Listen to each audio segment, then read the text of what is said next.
की गुंजाइश हो। आप सोचिए, सत्य यह है और कैसा प्रचारित किया गया, और जो लोग इन सत्य के साथ खड़े होते थे, बिट्टा जी जैसे लोग, उनको आतंकवादियों ने तो आघात किया ही किया, उससे ज्यादा जो उनके साथी थे उन्होंने आघात किया। यानी घाती और साथी दोनों मिलकर जिस ढंग से उन्होंने उनको साइडलाइन करने का प्रयास किया, ये भारत की राजनीति के एक बहुत दुर्भाग्यपूर्ण परिस्थितियों में से एक है।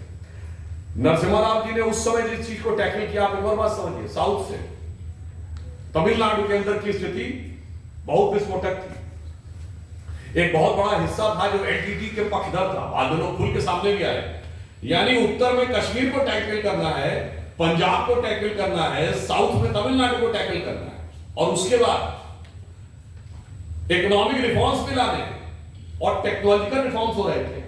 उस समय टेलीकॉम की शुरुआत हुई, मोबाइल फोन उसी जमाने में इंट्रोड्यूस हुआ, तो इंडिया टेक्नोलॉजी में भी नए सिरे में बैठ रहा था। और उसी समय में मंडल कमीशन की सिफारिशें कोर्ट के डिसीजन के बाद शांतिपूर्ण और सफलतापूर्वक ढंग से इंप्लीमेंट भी हो गई, और उस समय उसमें भारतीय जनता पार्टी ने विपक्षी दल के रूप में सहयोग की भूमिका भी निभाई।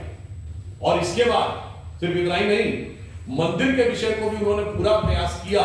और जो लोग ये कहते हैं कि 6 दिसंबर 92 को जो हुआ उसके लिए श्री पी नरसिम्हा राव दोषी है, तो मैं अपना एक व्यक्तिगत अनुभव बताना चाहता हूं। 4 दिसंबर 1992 को शेषाद्री जी की, जो हमारे संघ के सर कार्यवाह थे, एचपी शेषाद्री जी, ओम स्वामी वेंकटरमैया शेषाद्री जी, उनकी प्रेस कॉन्फ्रेंस थी लखनऊ संघ कार्यालय पे केशव भवन में। मुझे उस समय वहां उपस्थित होने का अवसर मिला, क्योंकि वो संघ की कार्यालय से एक विश्व संवाद की पत्रिका निकलती थी संघ के मीडिया सेंटर से, मैं उसका संपादक होने का, मेरी उम्र 20 साल थी उस समय, बहुत मुश्किल, जस्ट इंजीनियरिंग से हम पास आउट हुए थे।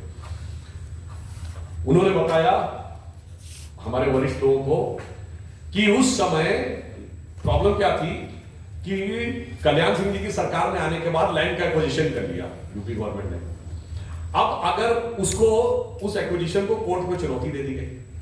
अब क्या था कि अगर कोर्ट डिसीजन दे देता तो 2 बातें होती, या तो यूपी गवर्नमेंट का एक्विजिशन वैलिड मान लिया जाता, तो सरकार की स्वामी हो जाती, सरकार स्वामी हो जाती उस लैंड की, तो तुरंत राम जन्मभूमि न्यास को दे देती, तो कंस्ट्रक्शन शुरू हो सकता था।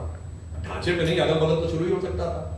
यदि सरकार हार जाती मुकदमा, तो प्राइवेट लैंड ओनर्स की ओनरशिप हो जाती, उसमें से 90% पावर ऑफ अटॉर्नी विश्व हिंदू परिषद के माध्यम से राम जन्मभूमि न्यास को दे दी थी।